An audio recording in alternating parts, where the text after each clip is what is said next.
We're back with Speaker Newt Gingrich. Sir, current Speaker of the House, John Boehner, has written a letter to the President of the United States about Libya, and he has said, among other things, that no one in the administration can substitute for his voice, and telling him that he wishes that he would tell us, and essentially, and Congress and the American people, what happened in Libya. Do you agree with the current Speaker?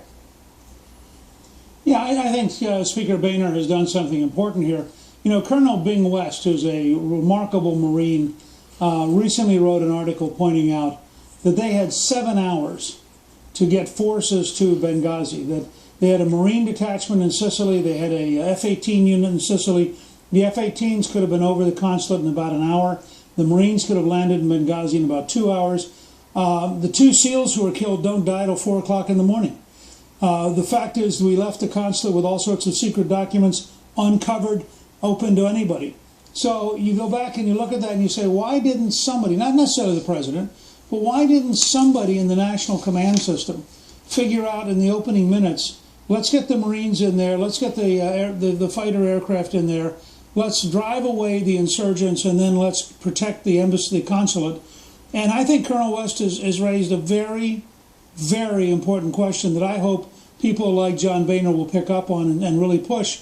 There's a missing 7 hours when lives could have been saved, American secrets could have been preserved, and something should have been done. And apparently not only was the president not available, neither was anybody else in the National Command Authority. Well, you know, it's so curious why the president hasn't spoken out. And I've gone through old transcripts. He went on Jon Stewart and he said, in part, what I've always tried to do is to make sure that we just get all the facts. Well, that's not true, because he went out with the video and that was never a fact.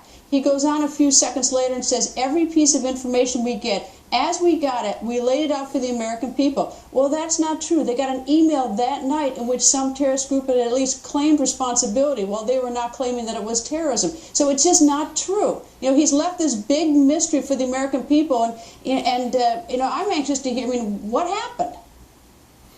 Well, it's not a big mystery. The president has been peddling a set of falsehoods since the very first days. For some reason, and I don't know whether it's the president's sympathy for Islam or the president's unwillingness to confront the reality of Islamic extremists or what it is, I'm not rendering judgment here, but for some reason he fixated on this really stupid movie, which I have never seen, most Americans have never seen, and practical people with common sense will never see, and my hunch is the president's never seen. But if you look at his speech to the United Nations...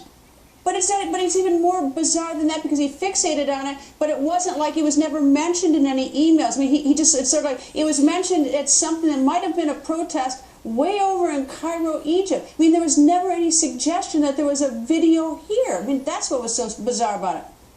I think in their minds, I think this is a psychological problem, not a policy problem.